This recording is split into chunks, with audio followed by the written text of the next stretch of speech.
ጤናስጥልኝ ደህና ናችሁ? ዛሬ ደግሞ ፓስታ ነው የምሰራው። ይሄው ኦርጋኒክ ፓስታ ነው የምሰራው። በጣም በአጭር ጊዜ ውስጥ በተለይ በአሁኑ ጊዜ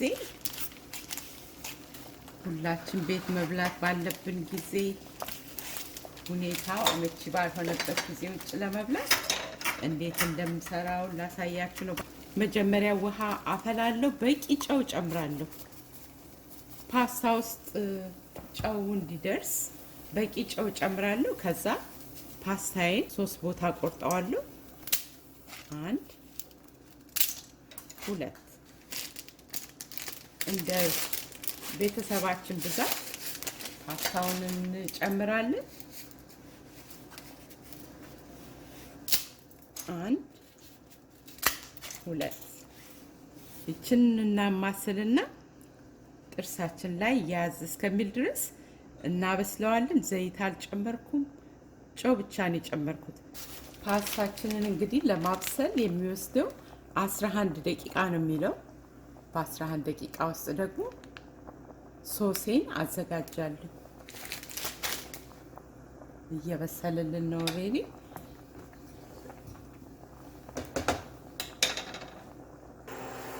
መጀመሪያ ዘይት ጨምራለሁ፣ በቂ ዘይት። ከዛ በኋላ ነጭ ሽንኩርቴን እና ቀይ ሽንኩርት እንዲከተፍኩትን ጨምርና ጥብስ አደርገዋለሁ ትንሽ።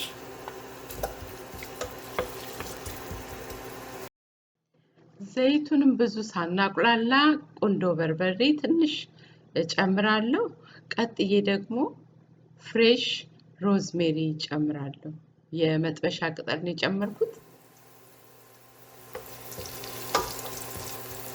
ትንሽ ጨው ጨመርኩ። አሁን ሽንኩርቱ እንደምታዩት ጥብስ እያለልኝ ነው። 1 ደቂቃ የማይወስድ ሽንኩርቱን ስላላበዛሁኝ ያለችዋ ጥብስ ስለምትለው መዓዛው የሮዝሜሪ በጣም ቆንጆ ነው። አሁን እንደዚህ እያለ ከፓስታው ውሃ ትንሽ ጠብ አደርግበታለሁ። ይሄ ዋው እንዴት ጣና የሚወጣው እዚህ ላይ ሀያል እንደዚህ ጥብስ እናደርገዋለን። አሁን የፓስታ ሶስ ጨምራለሁ። እንጠቀመው ይሄንን ነው። የተለያየ መጠቀም እንችላለን። አናበዛም ብዙ።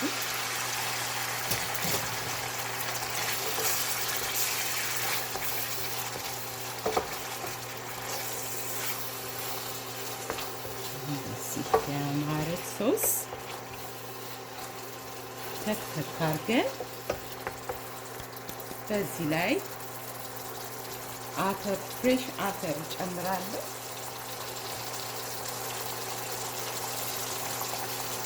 ፍሮዝን የሆነውንም መጠቀም እንችላለን።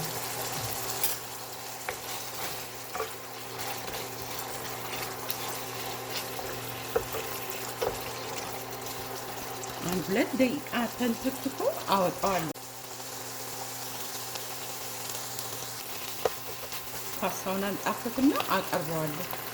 አሁን እንደዚህ ያለልኝ ያለ ፓስታዬን አንጣፍቼዋለሁ፣ ደርሷል። በቀዝቃዛ ውሃ አለቀልቀው።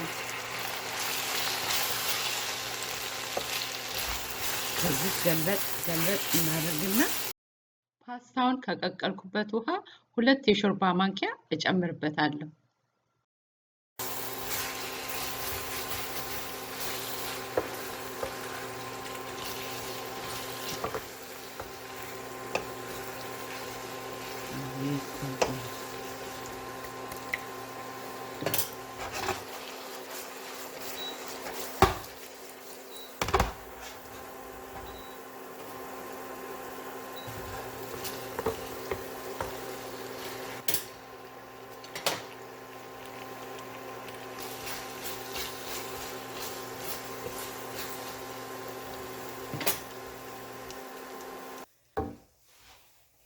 ይሄን የመሰለ ፓስታ እናቀርባለን።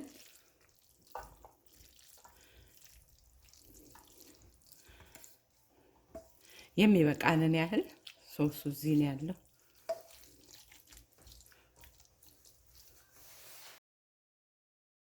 ሮዝሜሪ እንደዚህ ጣል እናደርጋለን።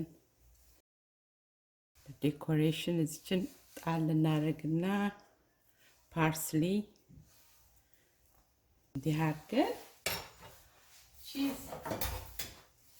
ቺዝ በአሁኑ ጊዜ የማትበሉ ምንም አይደለም። የምትበሉ ከሆነ ግን እንደዚህ አድርግና ቺዙን በፈቃፍቃለሁ። በኋላ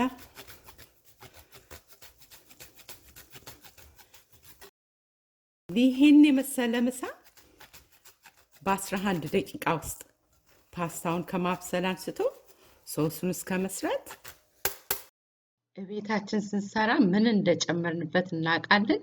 ለጤናችን በጣም ጥሩ ነው።